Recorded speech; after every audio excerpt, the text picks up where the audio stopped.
आज के इस कार्यक्रम में मंच पर उपस्थित हमारे उपराज्यपाल, जिनके निमंत्रण पर हम सब यहाँ एकत्रित हुए हैं, श्रीमान सक्सेना जी,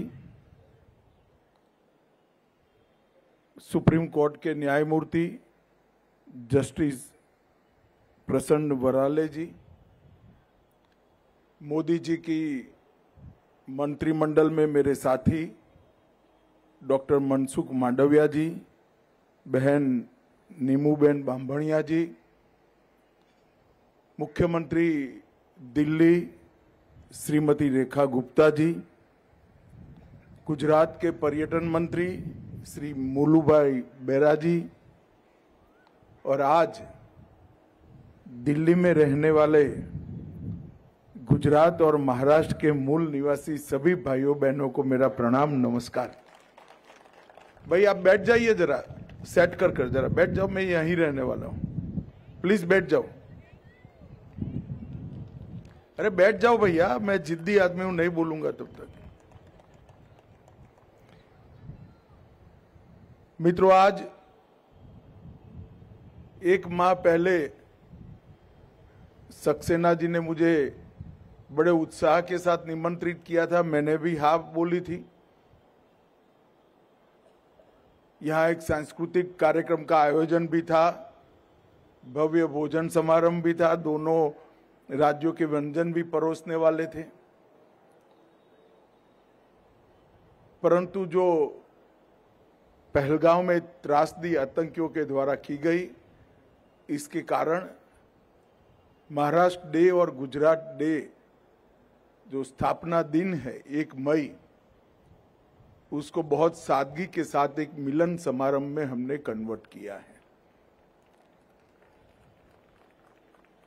तो सबसे पहले तो मैं उन सभी आतंकवाद के विक्टिम, हमारे जो हुतात्मा हैं, वो सभी को मनपूर्वक श्रद्धांजलि देना चाहता हूं। सक्सेना जी ने यहां आप लोगों को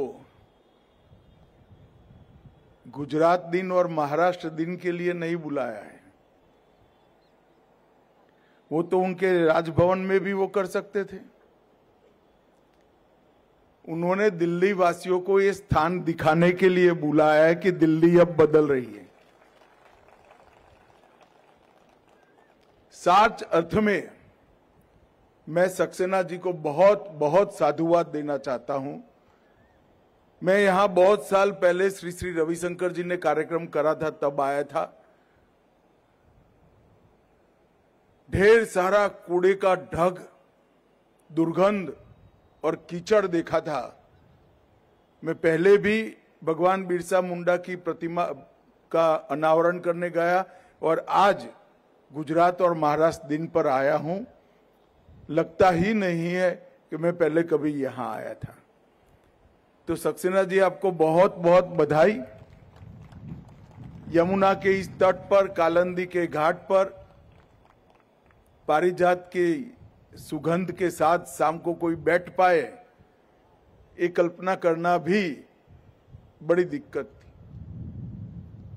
और इस कार्यक्रम के माध्यम से मैं दिल्ली वासियों को ये भी कहना चाहता हूं कि कुछ समय पहले देश के प्रधानमंत्री नरेंद्र मोदी जी ने पूरे यमुनोत्री से लेकर प्रयागराज तक यमुना जी जहां जहां से गुजरती है, वहां यमुना जी के जल को शुद्ध और पवित्र करना और दिल्ली के अंदर साबरमती की तर्ज पर एक रिवर फ्रंट बनाने के लिए बहुत तेजी से कार्यवाही शुरू की। रेखा जी भी वहां पर उपस्थित थी, प्रवेश यहां पर बैठा है। भारतीय जनता पार्टी की सरकारें ये पूरी योजना को समयबद्ध तरीके से पूरा करने के लिए कटिबद्ध है। और यमुना का शुद्धिकरण न केवल दिल्ली वासियों के लिए, न केवल किनारे के राज्यों के लिए, श्री कृष्ण के प्रति और यमुना जी के प्रति श्रद्धा रखने वाले सभी भारत के नागरिकों के लिए बहुत महत्व रखता है। और मुझे विश्वास है जो कार्य योजना मोदी जी ने बनाई है उस पर ये जरूर होकर रहेगा और समय पर होकर रहेगा।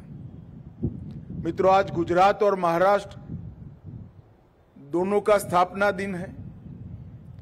आप में से कई लोगों को महाराष्ट्र दिन की शुभकामनाएं, कई लोगों को गुजरात दिन की शुभकामनाएं, मगर मैं अकेला ऐसा व्यक्ति हूं जिसके लिए दोनों दिन महत्वपूर्ण है। दोनों राज्य के अभिनंदन लेना का मेरा अधिकार है, क्योंकि मेरा जन्म और शादी दोनों महाराष्ट्र में हुआ है और कर्मभूमि गुजरात है।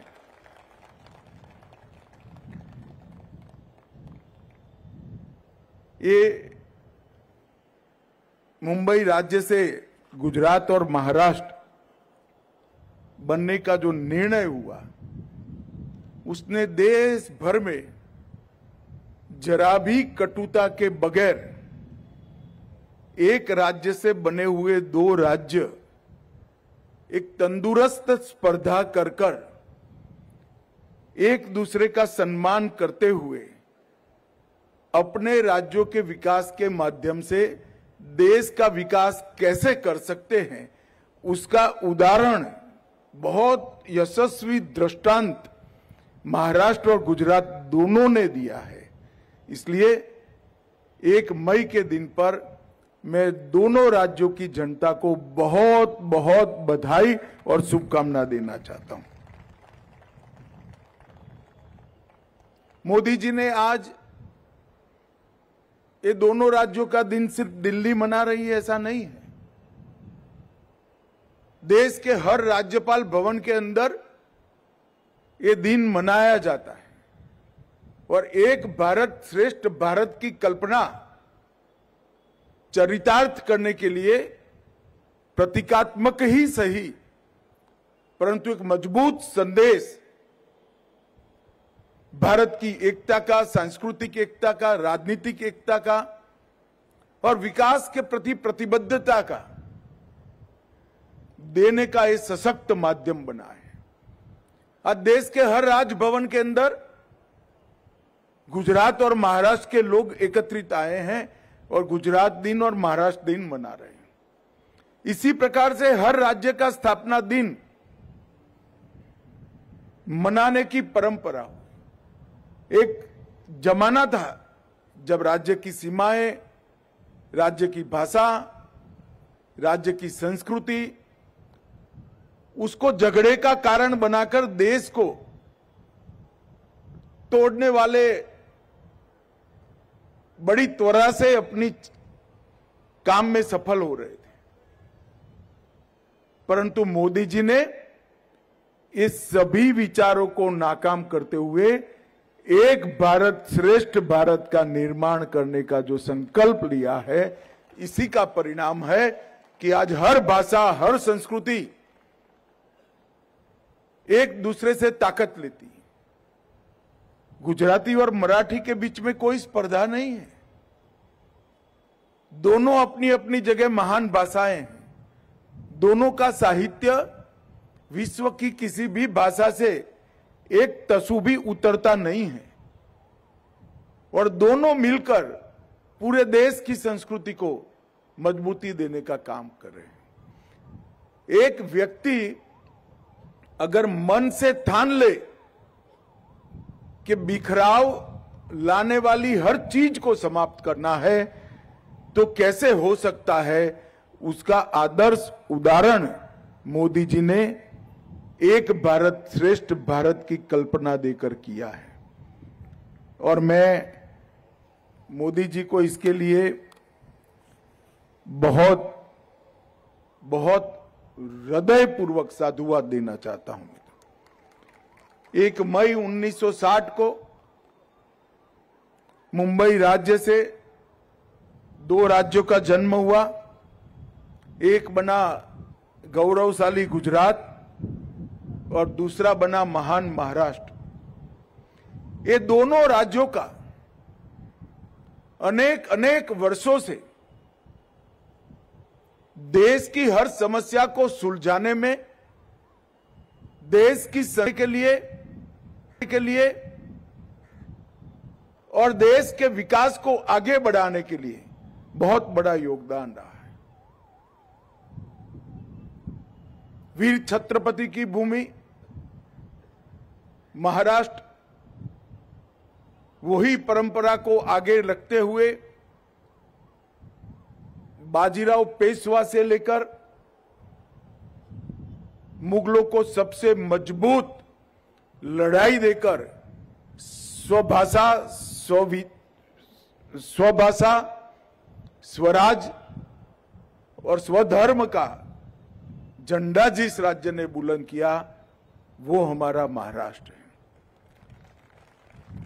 पूर्ण स्वराज की सबसे पहली कल्पना युवा शिवाजी महाराज ने रखी और जब अंग्रेजों का शासन आया, इसको स्वराज मेरा जन्म सिद्ध अधिकार है ये कहकर तिलक महाराज ने उसको आगे बढ़ाया। भक्ति आंदोलन हो या सामाजिक सुधार का प्रगतिशील मार्ग हो, ज्योतिबा फूले, डॉक्टर अंबेडकर जी, ये सब ने न केवल महाराष्ट्र पूरे देश को रास्ता दिखाया और वीर सावरकर जी ने एक अनन्य देशभक्त के नाते आज भी देश भर के लाखों लोगों का, करोड़ों युवाओं का प्रेरणा स्रोत बने।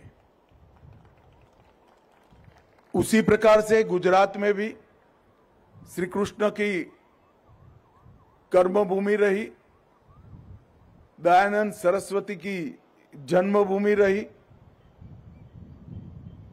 अनेक प्रकार के मजबूत साम्राज्यों ने वहां जन्म लिया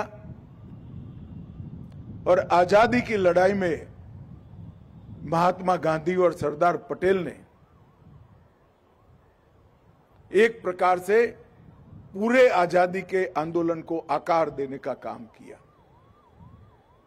और आजादी के बाद जब विकास की और देश को एक कर मजबूत कर जोड़कर दुनिया में सर्वोच्च स्थान पर पहुंचाने की बात हो, हमारे अभी के प्रधानमंत्री नरेंद्र मोदी के नेतृत्व में ही आज भारत इतनी बड़ी मंजिल काट पाया। ये दोनों राज्यों का योगदान आजादी के पूर्व और आजादी के बाद, चाहे औद्योगिक क्रांति हो, संस्कृति को सुदृढ़ कर द्रुत गति से आगे बढ़ाना हो, या इंफ्रास्ट्रक्चर के विकास के सभी ऊंचाइयों को छूना हो, ये दोनों राज्यों ने बहुत काम किया है।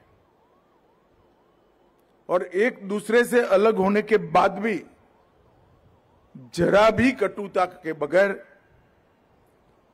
महाराष्ट्र में आज गरबा भी इतने उत्साह से मनाया जाता है और गुजरात में गणेश उत्सव को भी इतने सम्मान के साथ घर घर गणपति का स्थापन होता है। गुड़ी पड़वा हो या उत्तरायण, कभी मालूम नहीं पड़ता कि हम अलग राज्य में हैं। और यही हमारे देश की सबसे बड़ी ताकत है। ये दोनों राज्य एक प्रकार से देश के आर्थिक विकास का बहुत मजबूत पिल्लर बनकर खड़े हैं। महाराष्ट्र हमेशा से देश की आर्थिक राजधानी मुंबई रहा और देश की सबसे बड़ी इकोनॉमी आज भी महाराष्ट्र है। वहां पर फिल्म इंडस्ट्री, स्टार्टअप का गढ़, पुणे में ऑटोमोबाइल मैन्युफैक्चरिंग का हब, पुणे में आईटी क्षेत्र का hub, RBI, SEBI, NSC, BSc, ढेर सारे देश के विकास को गति देने वाले संस्थान महाराष्ट्र में है। और आज गुजरात भी उसकी जीएसडीपी भी 30 लाख करोड़ पार कर गई। भारत में तीसरे नंबर का अर्थतंत्र है। सबसे बड़ी बंदरगाह गुजरात के पास है। सबसे बड़ी भारत की रिफाइनरी गुजरात के पास है। एशिया का सबसे बड़ा रिन्यूएबल एनर्जी का पार्क गुजरात में है। सबसे पहली बुलेट ट्रेन महाराष्ट्र गुजरात से जाएगी। सबसे पहली गिफ्ट सिटी गुजरात में बनी और अब धोलेरा स्मार्ट सिटी भी वहीं बन रही है। वाइब्रेंट गुजरात और मैग्निफिसेंट महाराष्ट्र, ये दोनों देश के विकास के मजबूत स्तंभ बने हैं। और दोनों राज्यों ने 2047 तक अपने विकास का रोड मैप का खाका मोदी जी के नेतृत्व में फाइनल कर दिया है। और एक और भी समानता है, दोनों राज्यों में भारतीय जनता पार्टी की सरकार भी है। ये दोनों राज्यों ने अपनी विरासत को संभालते हुए आधुनिकता को भी स्वीकारा और देश की एकता और अखंडता में बड़ा योगदान भी दिया। मैं मानता हूं देश के पश्चिम हिस्से में आज जिन दो राज्यों का जन्मदिन है, वो दोनों राज्यों ने बहुत बड़ा कंट्रीब्यूशन किया है। और मोदी जी ने महान भारत की कल्पना करते हुए राज्यों के बीच में तंदुरुस्त विकास की हरीफाई, स्पर्धा और उसके माध्यम से देश का विकास, ये जो सूत्र दिया है, दोनों राज्यों ने इसको अच्छे से स्वीकारा है। तो मैं फिर से एक बार दोनों राज्यों की जनता को ढेर सारी शुभकामनाएं देता हूं। और जब 2047 में यह देश विश्व में सर्वप्रथम स्थान पर हो, तब ये दोनों राज्यों का कंट्रीब्यूशन इसमें सबसे ज्यादा हो। यही आप लोगों को शुभकामनाएं देकर मेरी वाणी को विराम देता हूं। बहुत बहुत धन्यवाद। नमस्कार।